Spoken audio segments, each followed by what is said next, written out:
menos.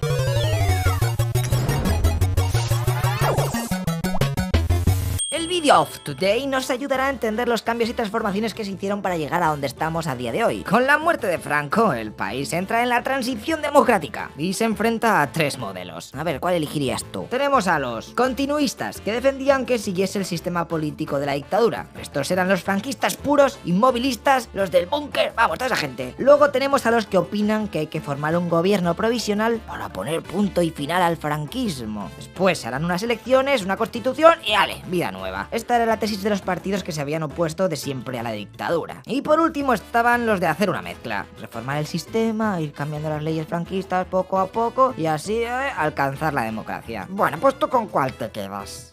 Da igual lo que digas porque lo importante es lo que elija The New King, que se decantó por esta última opción para no tensar mucho la cuerda entre unos y otros. El presidente en aquel momento seguía siendo Arias Navarro, un franquista convencido al que no le apetecía mucho hablar de cambios. Pero la situación del país no estaba para dormirse los laureles. Fíjate que en 1976 hay 6 veces más huelgas que el año anterior. Los partidos políticos opositores están más vivos que nunca. Hay manifestaciones en el País Vasco y Cataluña a favor de la autonomía de las comunidades. ETA, tras una breve tregua, seguía las andadas. Bueno, aquello era un sin Dios. Así que el presidente, viendo que no se enteraba de nada, presenta su dimisión. Madre mía, ¿dimisión? ¿Eso qué es? He buscado el significado de esta palabra porque creía que era un mito. Y pone renunciar, hacer dejación de algo como empleo, una comisión, etcétera. Flipas. No sabía que los políticos pudieran hacer eso. A lo mejor ellos tampoco, fíjate, who knows. Bueno, coñas aparte, el rey, ante todo pronóstico, nombra a Adolfo Suárez como presidente del gobierno. Eso fue un poco bajón para la oposición franquista. Adolfo llevaba años ocupando puestos importantes en la dictadura y se creía que sería otro con la venda en los ojos. Pero fíjate tú por dónde se llevaron una sorpresa. El nuevo mandamás vio que la sociedad quería un cambio y dio los primeros pasos para hacer efectiva la transición. Se legalizó el derecho a la reunión, manifestación y asociación, se escarceló a muchos presos del franquismo y se empieza a hablar en secreto con Felipe González del PSOE y Carrillo del Partido Comunista Español. Por culpa de esto, ahora los problemas para el gobierno le vendrían del otro lado. Jefazos del ejército empezaban a ver con malos ojos todos los cambios de Suárez. Pero lo que pasa es que el proceso de acabar con el franquismo, desde el franquismo, ya había empezado. La puntilla al sistema fue la ley de la reforma política, que significaba que el sistema pasaba a ser bicameral, con Congreso y Senado, todo elegido por sufragio universal. ¡Yujú, por fin! Nos ha costado. Así que con mucho esfuerzo y mucha comida de tarro se consiguió que los diputados de entonces la aprobasen con 425 votos a favor, 59 en contra y 13 abstenciones. Luego se hizo un referéndum para ver qué decía la gente y salió un 94% diciendo que sí, venga, cambios. Y ¡ale! A convocar elecciones. Aunque no todo iba a ser bonito. ETA seguía tentando y el Grapo, grupos de resistencia antifascista 1 de octubre, estaban todo motivados a secuestrar people y poner bombas lapa. Un desastre.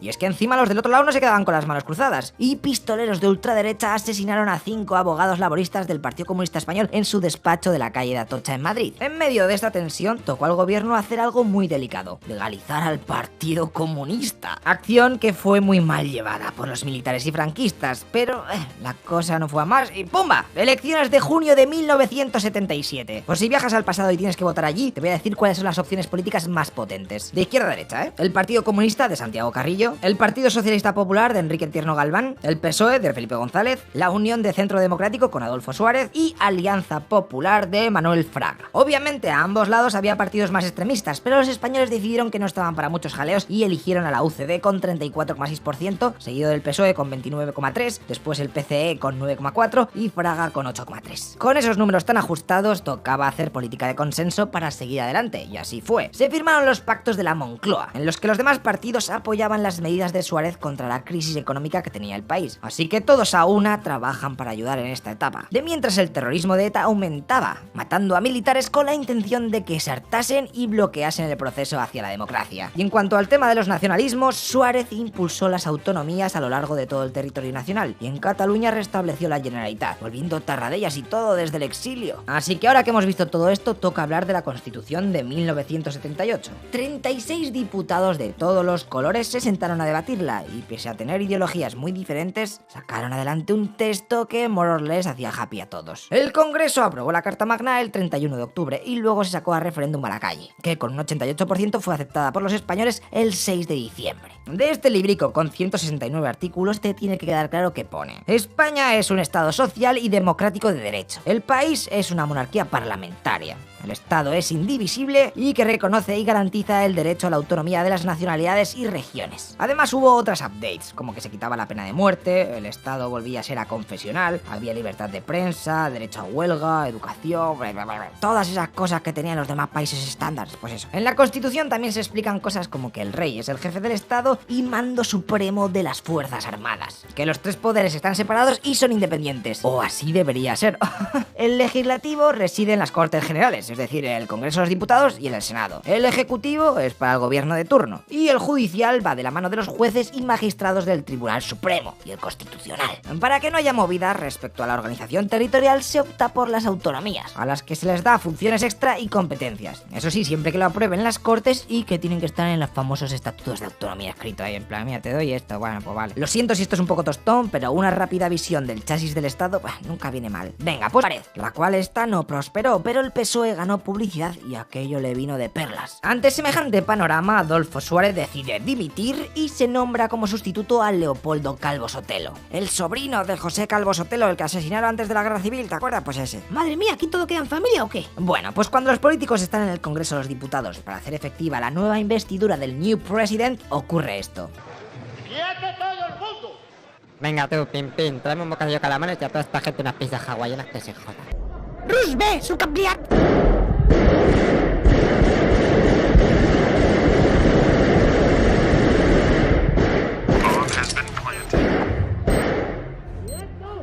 Bah, lo habéis tenido que ver chorrecientas mil veces. Se ve claramente cómo se les desconecta el ratón y empiezan a disparar para arriba así, random, total. ¡Vaya aim de palo! Antonio Tejero entra con unos cuantos guardias civiles y se hace con el control del Parlamento. Golpe de estado para tu body en streaming Full HD, un link mega here, oh my god. Algunos militares se cansaron de estar soportando los atentados de ETA día y noche y de ver cómo los estatutos de autonomía ponían en peligro la cohesión territorial, así que decidieron entrar a jugar. A la vez que pasaba esto en el Congreso, en Valencia, el general Milans de Bosch sacaba los tanques a la calle y la división acorazada Brunete de Madrid ocupaba estaciones de radio y de televisión de la capital. Tanto despliegue y tanta leche les va a dar igual, porque el rey, como Master of the Universe del ejército, hizo unas llamadas asegurándose que los otros altos mandos no estaban apoyando el golpe, y así fue, quedando todo aquello en un fail. Menos mal. 2 días después, con la cosa más calmada, Calvo Sotelo era nombrado presidente, pero la cosa estaba muy mal, Julio. Su partido se descomponía como un azucarillo, incluso Adolfo Suárez se había pirado y se había montado su propia organización. El Partido Comunista tampoco estaba mucho mejor, tenía movidas con sus sedes de Euskadi y Cataluña, así que el que se estaba relamiendo era el PSOE, que veía cómo sus adversarios se debilitaban y solo faltaba que ¡pumba! Calvo Sotelo no aguanta más y convoca elecciones, en las cuales Felipe González se sale de las tablas. Los socialistas han llegado a la presidencia con mayoría absoluta,